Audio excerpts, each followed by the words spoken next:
సృష్టిలో ఉన్నవన్నీ నీవే. ఈ భూమి నీదే, ఆకాశం నీదే, కోసమే నదులు నీ కోసమే, ఈ పక్షులు నీ కోసమే, ఈ జంతువులు నీ కోసమే, ఈ వృక్షాలు నీ కోసమే, ఈ ఫలాలు నీ కోసమే, ఈ భూమి మీద ఉన్న ప్రతిదీ నీ కోసమే. ఆకుకూరలు, కూరగాయలు అన్నీ నీ కోసమే, ఫ్రూట్స్ అన్నీ నీ కోసమే. దేవుడు మానవుని ఎంతగా ప్రేమించాడో చూడండి. అన్నీ ఇచ్చాడు, ఏలుకోమన్నాడు. మీ అందరికి తెలుసు, ఆదికాండం 1వ అధ్యాయం 27వ వచనంలో 28వ వచనంలో ఏలుకోమన్నాడు. ఏలుకోవడం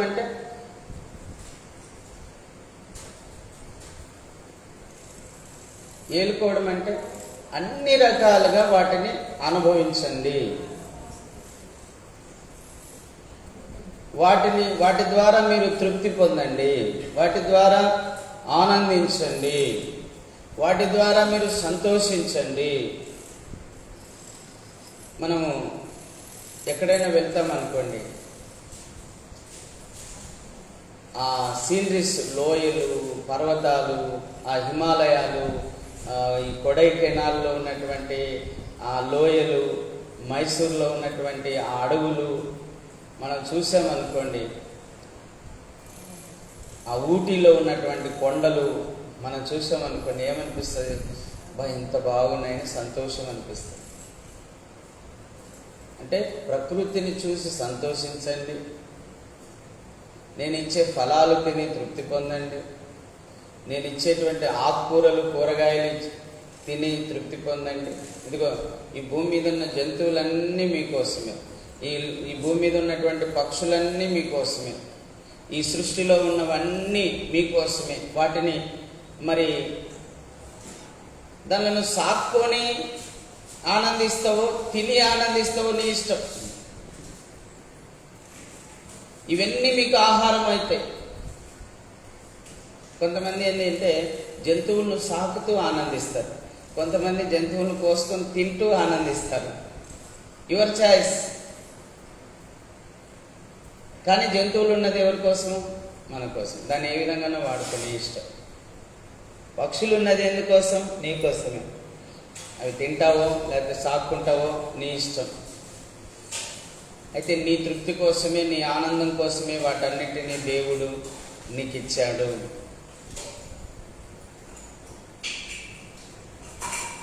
ప్రతిదీ అండి, ఈ సృష్టిలో ఉన్నటువంటివన్నీ. పురుషుణ్ణి సృష్టించాడు దేవుడు, పురుషునికి సహాయం కావాలని స్త్రీని కూడా సృష్టించాడు. అతని పక్కటి ఎముకలో నుంచి, అతని మాంసంలోంచి మాంసం తీసి, ఎముకల్లోంచి ఎముకలు తీసి స్త్రీని తయారు చేసి పురుషునికి ఇచ్చాడు. చూడండి, ఆదామును అంటే మానవుణ్ణి దేవుడు ఎంత ప్రేమించాడో, ఎంతగా ప్రేమించాడు చూడండి. దేవుడు ఇంతగా ప్రేమించి అన్నీ ఇస్తే ఏం చేస్తున్నాడంట? తిరుగుబాటు చేస్తున్నారంట. ప్రజలు ఏం చేస్తున్నారంటమ్మా? మాట వింటున్నారా? అన్నీ ఇస్తే మాట వింటున్నారమ్మా? అన్నీ ఇచ్చారు దేవుడు, కానీ మాట వినడం లేదు. దేవునికే వ్యతిరేకం చేస్తున్నారు. దేవుడు ఏలుకోరా నాయన అంటే దానిలకు సాగిల పడుతూ ఉన్నాడు. నేను తప్ప నీకు వేరొక దేవుడు ఉండకూడదు అంటే ప్రతిదాన్ని దేవుడు చేస్తున్నాడు. నేను తప్ప వేరొక దేవుడు మీకు ఉండకూడదని ప్రభు చెప్తే వీళ్ళు ఏం చేస్తారమ్మా? సూర్యుడిని దేవుని చేస్తారు, చంద్రుణ్ణి దేవుని చేస్తారు, భూమిని దేవుని చేస్తారు, నీరును దేవుని చేస్తారు, జంతువులను దేవుని చేస్తారు, పక్షులను దేవుని చేస్తారు, చెట్లను దేవుని చేస్తారు, పుట్టలను దేవుని చేస్తారు. ఏంటిది?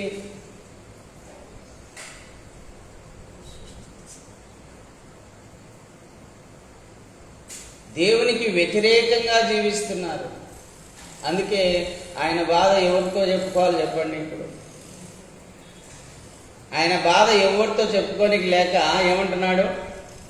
ఆకాశమా ఆలకించుము, భూమి చెవియొగ్గుము,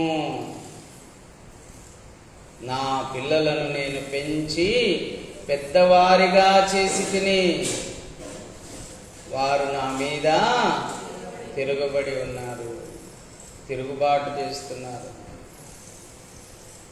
ఏ విధంగా తిరుగుబాటు చేస్తున్నారు అనేది మనము ఇప్పుడు ధ్యానం చేద్దాం. యెషయా గ్రంథం 44:14 వచనం నుంచి మనం చదువుదాం. ఒకడు దేవదారు చెట్లను నరకవలనని పూనుకొనును,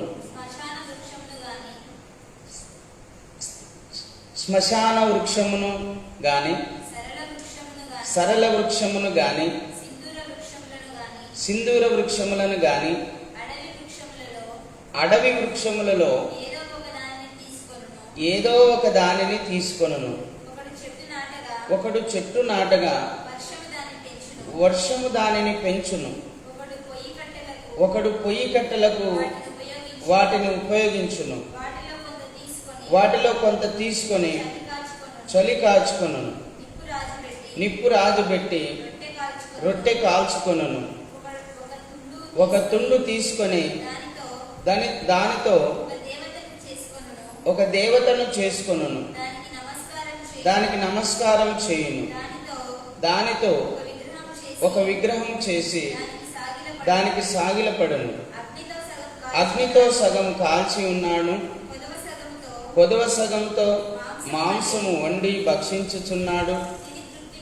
తిని తృప్తి పొందగా చలి కాచుకొనుచు, ఆహా చలి కాచుకొంటిని, వెచ్చగా ఉన్నదని అనుకొనుచున్నాడు. దానిలో మిగిలిన భాగంతో తనకు దేవతగా ఉన్న విగ్రహమును చేయించుకొనును. దాని ఎదుట సాగిలపడును, నమస్కారం చేయును. నీవే నా దేవుడవు, నన్ను రక్షించుమని ప్రార్థించును. వారు వివేచింపరు, గ్రహింపరు. చూడకుండానట్లు వారి కన్నులు కప్పబడెను.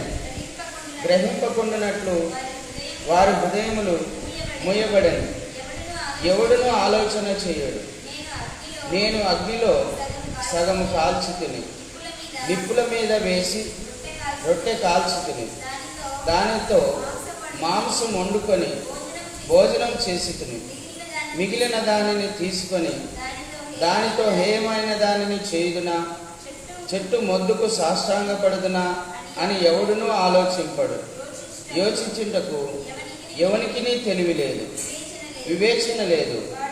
వాడు బూడిద తినుచున్నాడు. వాని మనస్సు మోసపోయినదై తప్పుదారిని వాని తీసుకొని పోవుచున్నది. వాడు తన ఆత్మను రక్షించుకొనజాలడనియు, నా కుడి చేతిలో అబద్ధమున్నది కదా అనియు అనుకొనుటకు వానికి బుద్ధి చాలదు. చూడండి, అడవికి పోయినాడు ఒక వ్యక్తి. ఎవరి మానవుడు అడవికి పోయి ఒక చెట్టును కొట్టుకొని దాని యొక్క కర్రలన్నిటినీ కూడా తెచ్చుకున్నాడు. అక్కడ 3 రకాల చెట్లు రాయబడినాయి. ఏదేమైనప్పటికీ ఒక చెట్టు నరుక్కొని తెచ్చినాడండి. తెచ్చి ఆ కర్రలతో రొట్టెలు కాల్చుకున్నాడు, మాంసం వండుకున్నాడు, బాగా తిని తృప్తి పొందినాడు. చలి పెడుతుంటే చలి కూడా కాసుకున్నాడు అదే కర్రలతో. మళ్ళీ అదే కర్రతో ఒక బొమ్మను తయారు చేసి నీవే నా దేవుడవని సాగిలపడుతున్నాడు. ఇది ఎంత మటుకు మంచిది, ఎంత మటుకు యోగ్యమైనది, ఎంత మటుకు ఇది సత్యమైనది, ఇది ఎంత మటుకు దేవుణ్ణి సంతోషపరిచేదిగా ఉంటుంది. దేవుడు సంతోషపడతాడు ఆ విషయంలో? మట్టితో కానీ, కర్రతో కానీ, రాతితో కానీ, వెండితో కానీ, బంగారంతో కానీ ఏదైనా ఒక విగ్రహం చేసుకొని నీవే నా దేవుడు అని సాగిలపడితే దేవుడు సంతోషిస్తాడా? పుట్టించినందుకు బాధపడతాడు. ఎందుకు గనక పుట్టించినాను వీడిని, వీని కోసం నేను భూమిని, ఆకాశమును, అందులో ఉన్న సమస్తమును సృష్టించి ఏలుకోమనిస్తే ఏలుకోకుండా పైగా అదే చెట్లను దేవుళ్ళుగా చేస్తున్నాడు, అదే పుట్టలను దేవుళ్ళుగా చేస్తున్నాడు, అదే సృష్టిని దేవుళ్ళుగా చేస్తున్నాడని వేదన పడుతున్నాడు. దేవుని చేత సృష్టించబడిన వాటిని ఈరోజు ప్రజలు దేవుళ్ళుగా చేసి చాలా దేవునికి కోపం పుట్టిస్తున్నారు, దేవునికి వేదన కలిగిస్తున్నారు, దేవునికి పరితాపం కలగజేస్తూ ఉన్నారు. ప్రభునందు ప్రియులారా, ఇది ఎంత మటుకు న్యాయము, ఇది ఎంత మటుకు మంచిది, ఎంత మటుకు మంచిది? ఇదేమన్నా మంచిదా? దేవుడు చెప్తున్నాడు, ఎవడును ఆలోచింపడు. 19వ వచనం, ఎవడును ఆలోచన చెయ్యడు. నేను అగ్నిలో సగము కాల్చి తిని నిప్పుల మీద వేసి రొట్టెను కాల్చి తిని దానితో మాంసము వండుకొని భోజనం చేసి తిని మిగిలిన దానిని తీసుకొని దానితో హేయమైన దానిని చేయుదునా, చెట్టు మొద్దుకు సాష్టాంగపడుదునా అని ఎవడునూ ఆలోచింపడు.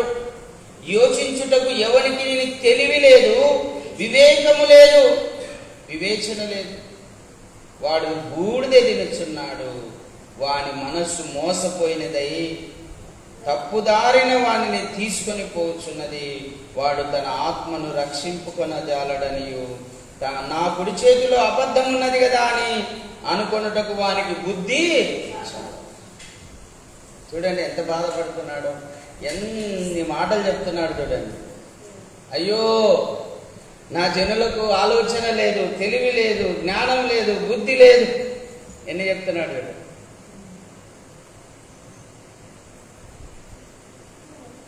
ఎంత ఎంత బాధ ఉంటే చెప్తాడమ్మా అన్ని మాటలు. వాడు బూడిద తినొచ్చున్నాడు, వాని మనస్సు మోసపోయినదై ఉన్నది, తప్పు దారిని నడుస్తున్నాడంట. ఏ దారిని నడుస్తున్నాడమ్మా? తప్పు దారిన. వాక్యంలో ఉంది కదా, అందరూ త్రోవ తప్పి గొర్రెల వలె దారి తప్పి పోయినారు. గొర్రె దాటు, ఒకరు దాటితే ఇంక అందరు దాటినారు. అంతే, గొర్రె దాటు. మోసపోయారు, తాము మోసం చేసుకుంటున్నారు. వారి ఆత్మ నాశనానికి తీసుకొని వెళ్తుంది. వాని ఆత్మ నశించిపోతుంది, వాని ఆత్మ రక్షించుకోలేడండి. అమ్మా, విగ్రహారాధన చేసే వాళ్ళు వాళ్ళ ఆత్మను రక్షించుకోలేరు. వానికి బుద్ధి లేదు. విగ్రహారాధన చేసే వానికి బుద్ధి లేదు, విగ్రహారాధన చేసేవానికి తెలివి లేదు, విగ్రహారాధన చేసేవానికి వివేచన లేదు, విగ్రహారాధన చేసేవానికి తెలివి లేదు. ఇర్మియా గ్రంథంలో ఏమంటాడు తెలుసా? చూడండి, ఇర్మియా గ్రంథంలో ఒక మాట చదవండి. నా జనులు కేవలం పశుప్రాయులు అని ఉంటుంది చూడండి, 5-6 వచనాలు. ఇర్మియా గ్రంథం 10వ అధ్యాయం. నా జనులు కేవలం పశుప్రాయులు,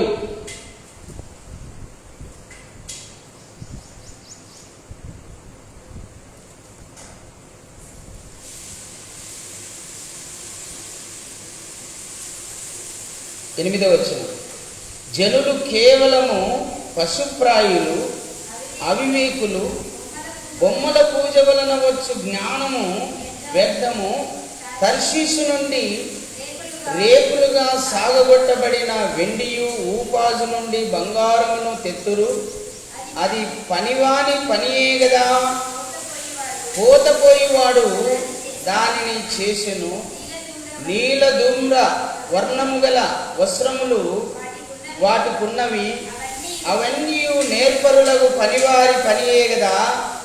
యెహోవాయే నిజమైన దేవుడు, ఆయనే జీవము గల దేవుడు, సదాకాలం ఆయనే రాజు. ఆయన ఉగ్రతకు భూమి కంపించును, జనములు ఆయన కోపమును సహింపలేవు. దేవుని కోపం వస్తుందండి. వెండి తెప్పిస్తున్నారంట, బంగారు తెప్పిస్తున్నారంట, దూర దూర ప్రాంతాల నుంచి మంచి మంచి వస్త్రాలు తెప్పిస్తున్నారంట, వాటిని అలంకరిస్తున్నారంట. అందుకే అంటున్నాడు, జనులు కేవలము పశుప్రాయులు. ఎవరంటున్నారు? పశుప్రాయులు. జనులు కేవలం పశుప్రాయులు. వారు వివేచించరు.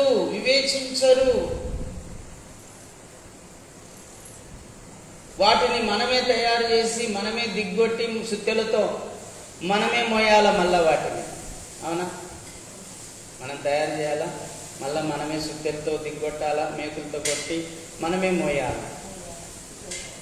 అందుకే ఆ మాట అంటున్నాడు చూడండి, 3వ వచనం. జనముల ఆచారములు వ్యర్థములు. అడవిలో ఒకడు చెట్టు నరకబడినట్లు అవి నరకబడును. అది పనివాని గొడ్డెలతో చేసిన పని. వెండి బంగారముల చేత పనివారు దానిని అలంకరించురు. అది కదలక ఉండునట్లు మేకులు పెట్టి సుత్తెలతో దిగగొట్టి దానిని నిలుపుదురు. అవి తాటి చెట్టు వలె తిన్నగా ఉన్నవి. అవి పలకవు. పలుకుతాయమ్మా? పలకవు. తర్వాత నడవనేరవు. గనుక వాటిని మోయవలసి వచ్చెను. వాటికి భయపడకుడి. అవి హాని చేయనేరవు, మేలు చేయట వాటి వలన. భయపడకండి దాన్ని చూసి.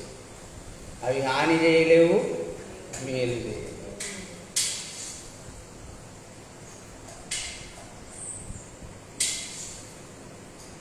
ప్రతిదీ దేవుడు మాట్లాడుతూ ఉన్నాడు.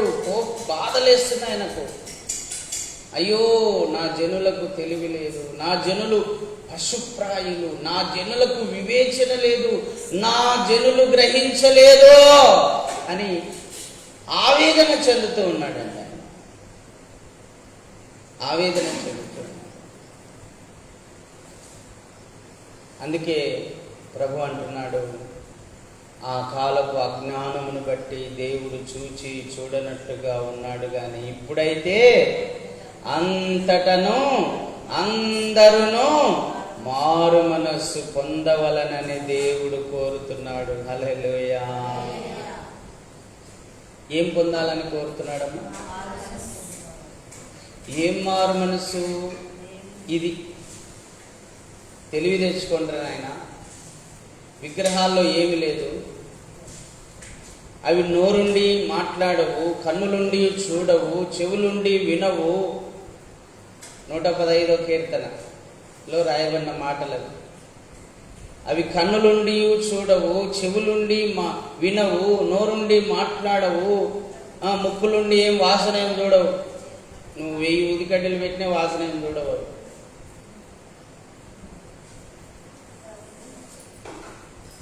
పాదుకలతో నడవవు. అమ్మా, పాదుకలతో నడుస్తాయా? మనమే మోయాలి. ఇందాక చదివాం కదా, సుత్తెలతో బిగించి మనమే మోయాలి. వాటిని చేయువారు వాటి వంటి వారై ఉన్నారు. 115 కీర్తనలు అమ్మ. చివరి వచ్చిన చదవమ్మ, 8వ వచనం. వాటిని చేయువారును వాటి యందు నమ్మిక ఉంచువారును వాటి వంటి వారైనారు. వాటి వంటి వాళ్ళంటే ఏమర్థమైంది మీకు? దానికి కళ్ళు ఉండవు, వీళ్ళకు కూడా కళ్ళు ఉండవు. అంటే గుడ్డివారిగా ఉంటారు. కళ్ళేమి ఉంటాయి, గుడ్డివాళ్ళలాగా ఉంటారు, చెవిటోళ్ళలాగా ఉంటారు, మూగోళ్ళలాగా ఉంటారు, నడవలేని వారిగా ఉంటారు. చేతులు ఉంటాయి కానీ మంచి పనులు చేయవు ఆ చేతులు. కాళ్ళు ఉంటాయి కానీ మంచి నడత నడవదు. చూపు ఉంటుంది కానీ మంచి చూపు చూడరు. చెవులు ఉంటాయి కానీ మంచి వినరు, చెడే వింటారు. నోరు ఉంటుంది కానీ చెడే మాట్లాడతారు, బూతులే మాట్లాడతారు, అబద్ధాలే మాట్లాడతారు. వాటి వంటి వారైనారు. దాని అర్థం అదేంటి. కళ్ళున్నాయి కానీ మంచి చూపు చూడరు, చెడ్డ చూపే చూస్తారు. మంచిని గ్రహించలేరు, సత్యాన్ని గ్రహించలేరు, వెలుగును చూడలేరు, జీవం కలిగిన దేవుణ్ణి, సృష్టికర్త అయిన దేవుణ్ణి గ్రహించలేరు.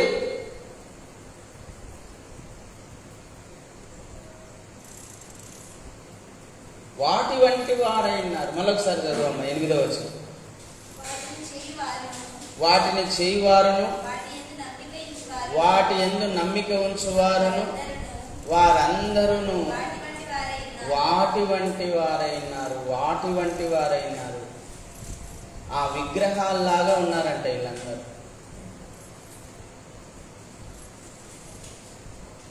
విగ్రహాల్లాగా జీవం లేని వారిగా ఉన్నారు. అంటే ఒక మాటలో చెప్పాలంటే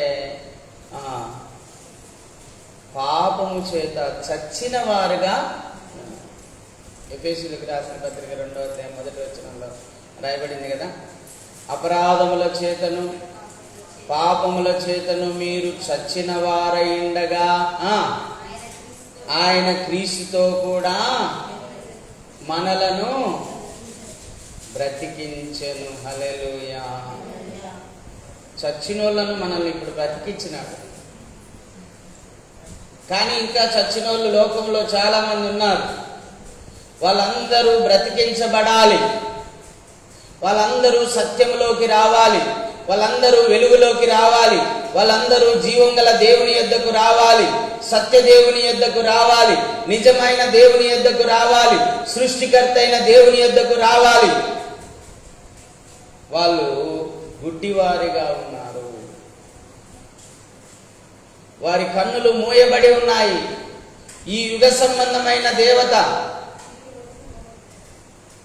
2 కొరింథీ 4:4 ఏం రాయబడింది? ఈ యుగ సంబంధమైన దేవత వారి మనోనేత్రములను మూసి ఉండుట వలన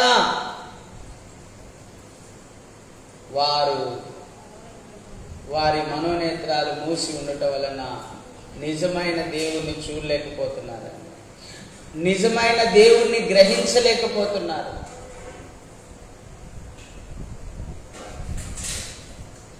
ప్రభు అంటాడు కదా యోహాను సువార్తలో 1వ అధ్యాయంలో, ఆ వెలుగు లోకములో ప్రకాశించుచున్నది గాని జనులు చీకటిలో ఉన్నందున దానిని చూడలేకపోయిరి అని రాయబడిందండి. ఎంత గొప్ప మాటలండి దేవుడు చెప్పే మాటలు. అవును, ఒకప్పుడు మనం కూడా చూసినామమ్మా. మనం ఏమనుకున్నాం, ఏదో వాళ్ళ దేవుళ్ళే వీళ్ళ దేవుళ్ళే, ఆ కులానికి సంబంధించిన దేవుళ్ళే ఈ కులానికి సంబంధించిన దేవుళ్ళే అనుకునేవాళ్ళం. కానీ ఈయనే సృష్టికర్త అని, ఈయనే సర్వాధికారి అని, ఈయనే లోకరక్షకుడని, ఈయనే అభిషిక్తుడని, ఈయనే సర్వశక్తిమంతుడని, ఈయనే సృష్టికర్త అయిన దేవుడని ఇప్పుడు తెలుసుకున్నాం. హల్లెలూయా. అంటే అప్పుడు మనోనేత్రాలు మూయబడి ఉన్నాయి, ఇప్పుడు తెరవబడి ఉన్నాయి.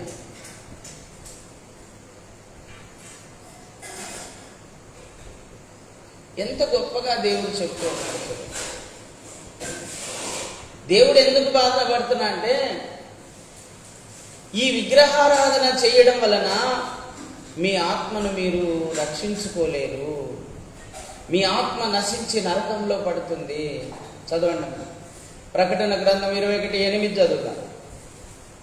పిరికి వారును, అవిశ్వాసులను, అసహ్యులను, నరహంతకులను, వ్యభిచారులను, మాంత్రికులను, విగ్రహారాధికులను, అబద్ధికులందరూ అగ్ని గంధకములు గల మండుగుండములో పాలు పొందుదురు.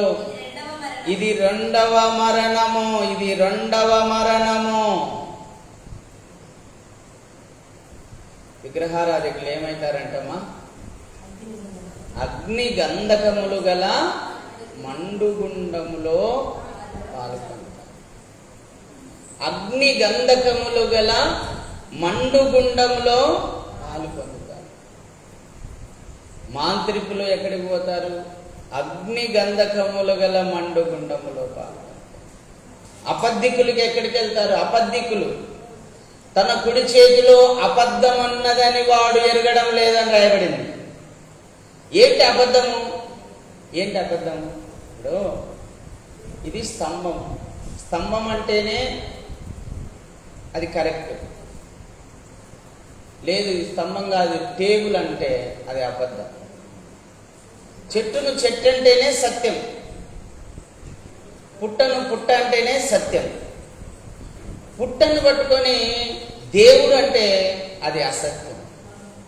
చెట్టును పట్టుకొని దేవుడు అంటే అది అసత్యం. అసత్యం వెనకాల సైతాన్ పనిచేస్తాడు, సత్యం వెనకాల దేవుడు పనిచేస్తాడు. అందుకే ప్రభు అన్నాడు, నేనే సత్యమును. ఎవరంటమ్మా? నేనే సత్యమును. యోహాను 14:6 అంటున్నాడు, నేనే మార్గమును సత్యమును జీవమునైనాను, నా ద్వారానే తప్ప ఎవడును ఆ పరలోక రాజ్యములో ప్రవేశింపలేడు. పరలోకం చేరాలని అందరికీ ఆశనే, కానీ మార్గం ఏది? యేసయ్య. సత్యమేది? యేసయ్య. జీవమేది? యేసయ్య. నిత్య జీవం ఎవరు? యేసయ్య. నేనే సత్యం. 1 యోహాను 5వ అధ్యాయం 20వ వచనం చదవండి. 19-20 వచనం, 2 వచనాలు చదవండి. 1 యోహాను, మనము దేవుని సంబంధులమనియు లోకమంతయు దుష్టుని యందు. ఎక్కడుందంటమ్మా? గుర్తుపెట్టుకోండి, లోకం ఎక్కడుంది? దుష్టుల్లో ఉంది. మనం ఎక్కడున్నాం? ఇది బాగా గుర్తుపెట్టుకోవాలి. ఒకప్పుడు మనం కూడా దుష్టుని యందు ఉన్నాము, ఇప్పుడు దేవుని యుద్ధకు వచ్చినాము. ఒకప్పుడు దుష్టుని యందు ఉన్నాము, లోకములో ఉన్నాము, పాపములో ఉన్నాము, అబద్ధములో ఉన్నాము, అసత్యములో ఉన్నాము, చీకటిలో ఉన్నాము, చచ్చిన వారిగా ఉన్నాము. ఇప్పుడు బ్రతికించబడిన వారిగా ఉన్నాము, జీవం కలిగి ఉన్నాము, సత్యములో ఉన్నాము, వెలుగై ఉన్నాము, ఉప్పై ఉన్నాము. చూడండి, చదవమ్మా ఆ మాట మళ్ళా చదువు. మనము దేవుని సంబంధులము, లోకమంతయు దుష్టుని యందు ఉన్నదని ఎరుగుదుము. మనము సత్యవంతుని వాని ఎరుగవలనని దేవుని కుమారుడు వచ్చి ఏమనుగ్రహించినాడమ్మా? వివేకము. చెప్పండి, ఏమనుగ్రహించినాడు? వివేకము.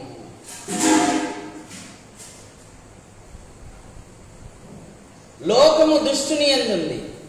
ఇప్పుడు యేసయ్య మన దగ్గరికి వచ్చి మనకు వివేకము కలగజేశాడు. ఏంటి వివేకము? నాయనల్లారా, అబ్బల్లారా, తల్లుల్లారా, చెల్లుల్లారా, అయ్యా మీరు చేస్తున్నది తప్పు. విగ్రహారాధన పాపము.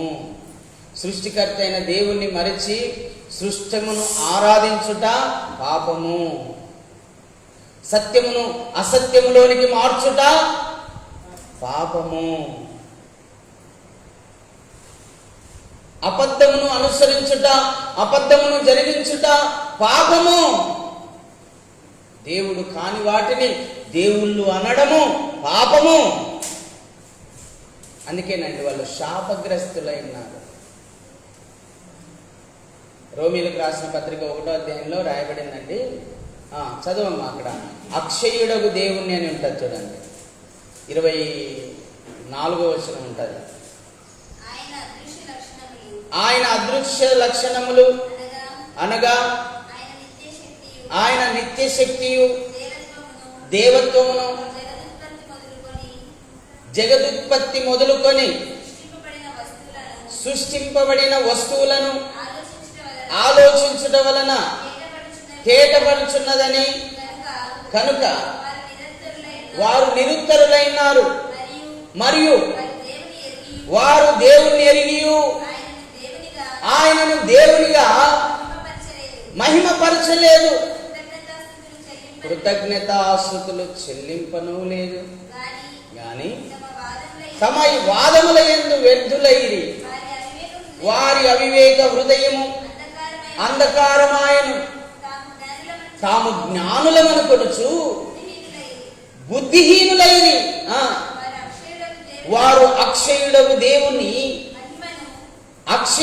దేవుని మహిమను క్షయమగు మనుషుల యొక్కయు పక్షుల యొక్కయు చతుష్పాద జంతువుల యొక్కయు పురుగుల యొక్కయు ప్రతిమా స్వరూపములుగా మార్చిరి. ఈ హేతువు చేత వారు తమ హృదయముల దురాశలను అనుసరించి తమ శరీరములను పరస్పరము అవమానపరుచుకున్నట్లు దేవుడు వారిని అపవిత్రతకు అప్పగించెను. అట్టివారు దేవుని సత్యమును అసత్యమునకు మార్చి సృష్టికర్తకు ప్రతిగా సృష్టమును పూజించి సేవించిరి. యుగ యుగముల వరకు ఆయన స్తోత్రార్హుడైనాడు. ఆమేన్. చదువు. అందువలన దేవుడు తుచ్చమైన అభిలాషలకు వారిని అప్పగించెను. చాలా ఈరోజు లోకము దుష్టుని యందున్నది, లోకము విగ్రహారాధనలో ఉన్నది, లోకము ప్రకృతిని ఆరాధిస్తూ ఉంది, సృష్టికర్తను మరచి సృష్టమును ఆరాధిస్తుంది, సత్యమును అసత్యమునకు మార్చారు, అక్షయుడకు దేవుణ్ణి క్షయమగు వాటిలోకి మార్చారు. బాగా వినండి, నిదానంగా చెప్తాను. అక్షయుడగు దేవుడు అంటే నాశనం లేనటువంటి వాడు. అక్షయ అంటే నాశనం లేనటువంటి వాడు, అంటే నిరంతరం ఉన్నవాడు, నిన్న నేడు రేపు యుగాయుగాలకు ఉన్నవాడు, యుగాయుగములకు ఉన్నవాడు, నిరంతరం ఉన్నవాడు. యెషయా గ్రంథము 9వ అధ్యాయంలో అంటాడు, నిత్యుడగు తండ్రి. నిత్యుడగు తండ్రి, నిత్యుడగు తండ్రి ఆయన అంటే నిత్యము జీవించేవాడు, నిత్యము జీవించేవాడండి. మరణము లేనివాడు, మరణము లేనివాడు, మరణము లేనివాడు. అక్షయుడు, నాశనము లేనివాడు, నిరంతరం నిలిచి ఉన్నవాడు. ఆయనను ఏం చేసినారంట వీళ్ళు? అక్షయుడు దేవుణ్ణి క్షయమగు వాటిలోనికి. మేము యేసుప్రభుని నమ్మక ముందు విగ్రహారాధికులు. మా ఇంట్లో ఈ మూలకు, ఈశాన్య మూలకు ఒక గూడు ఉండే. ఆ గూట్లో సుమారుగా 30 రూపాయల కోటి, 50 రూపాయల కోటి, 100 రూపాయల కోటి, 200 రూపాయలు కూడా ఉంటాయండి కొన్ని విగ్రహాలు. తర్వాత కొన్ని వెండివి, కొన్ని ఇత్తడివి, ఇలాంటివి కూడా ఉన్నాయి. అన్నీ ఆ మూలకు పెట్టి పూజలు చేసేవాళ్ళు. పాత పడిపోతే తీసుకుపోయి ఏట్లో చేసేవాళ్ళు. పాత పడతాయి కదా, ఏదో ఒక రోజు కడిగి కడిగి రుద్ది అవి కలర్ పోయి షేడ్ అయిపోతాయి, తీసుకుపోయి మళ్ళీ ఏట్లో వేస్తారు. అక్షయమైపోయేటివి మీరు అక్కడక్కడ చూస్తారు. 200 ఏళ్ల కిందట కట్టిన గుళ్ళు పడిపోయి ఉంటాయి, అసలు ఏముండవు, అంత పాడుపడిపోయి ఉంటాయి. అంటే అవి క్షయమైపోయేటివి. దేవుడు అక్షయుడు. మనం కట్టే గుళ్ళు అక్షయమైనవి, మనం తయారు చేసే బొమ్మ అక్షయమైనది. అక్షయమైనది అంటే నశించిపోయేది. నశించిపోతుందా లేదా? తీసుకుపోయి నీళ్ళలో వేస్తారు, కరిగిపోతుందా లేదా? అయిపోయింది. కనిపించదు ఒక రోజున. ఇప్పుడు కనిపిస్తున్నవన్నీ కూడా ఒక రోజున కనిపించవంట. ప్రభు చెప్తున్నాడు, ఈ సృష్టి అంతా కూడా మహావేంద్రముతో లయమైపోతుందంట, చాప వలె చుట్టబడుతుందంట. ఈ వెండి బంగారాలు కాకులు కూడా ముట్టవంట. ఏం పని దానికేం పని దానికేం అంటే ఇంక ఏ మనుషునికి కూడా పనికి రావాలి.